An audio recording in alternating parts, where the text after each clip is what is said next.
Antarctica की बर्फीली धरती पर एक छोटा पेंगुइन था जिसका नाम पिकू था। वह आकार में बाकी पेंगुइनों से छोटा था, लेकिन उसका दिल बहुत बड़ा था। पिकू को हमेशा सवाल पूछना पसंद था। उसने अपने आसपास की चीजों के बारे में जानने की इच्छा दिखाई। वह सोचता था, बर्फ सफेद क्यों होती है? और क्या पेंगुइन आसमान में उड़ सकते हैं? बड़े पेंगुइन अक्सर उसकी जिज्ञासा पर हंसते हुए कहते, पिकू तुम बहुत बहादुर हो जो इतने सवाल पूछते हो।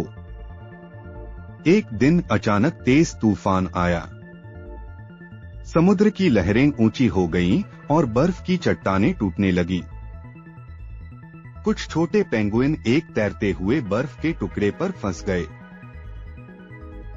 जो धीरे धीरे दूर जा रहा था। सब घबरा गए। कोई भी पेंगुइन इतनी बड़ी लहरों में कूदने की हिम्मत नहीं कर पा रहा था। लेकिन पिकू ने याद किया कि उसने समुद्री शेरों को देखा था, जो लहरों के नीचे तैरते थे।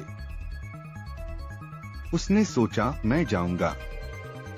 बड़े पेंगुइन ने उसे रोका, लेकिन तुम बहुत छोटे हो।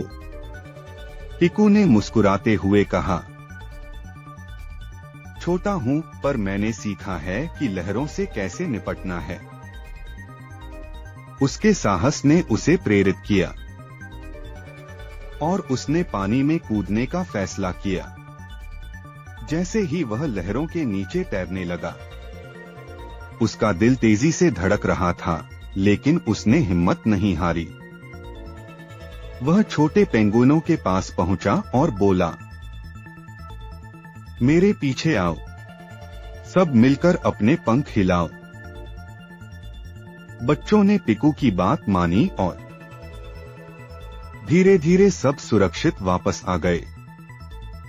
जब वे सुरक्षित तट पर पहुंचे तो पूरी कॉलोनी खुशी से चिल्लाई, वाह, पिकू हमारा बहादुर पेंगुइन है।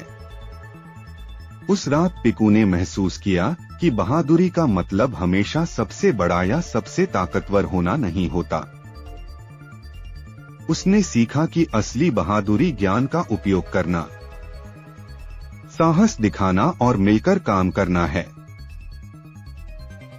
बड़े पेंगुइन ने कहा, पिकू ने हमें सिखाया है कि सीखना हमें मजबूत बनाता है।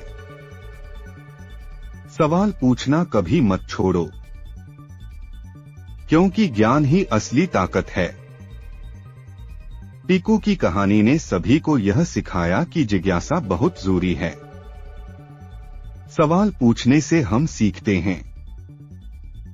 इसके अलावा बहादुरी आकार से नहीं होती, छोटे भी बड़े काम कर सकते हैं। और मिलकर काम करने से मुश्किलें आसान हो सकती हैं। अंत में ज्ञान सबसे बड़ा खजाना है, जो आज की सीख कल काम आती है। पिकू की साहसिकता और बुद्धिमत्ता ने न केवल उसे बल्कि उसकी पूरी कॉलोनी को सिखाया कि कभी भी साहस के बिना जवाबों की तलाश नहीं करनी चाहिए। कहीं भी कोई समस्या आए तो हमें एकजुट होकर उसका सामना करना चाहिए। इस प्रकार पिकू ने अपनी कॉलोनी को यह सिखाया कि वे अपने सवालों से कभी घबराएं नहीं, क्योंकि हर सवाल में एक नई सीख छिपी होती है। पिकू की कहानी हमें यह भी याद दिलाती है कि हमें अपने ज्ञान को बढ़ाते रहना चाहिए और हमेशा जिज्ञासु रहना चाहिए। इस तरह पिकू और उसके दोस्तों ने बर्फीले मैदान में एक नया अध्याय शुरू किया, जिसमें सवाल पूछना और एक दूसरे की मदद करना शामिल था।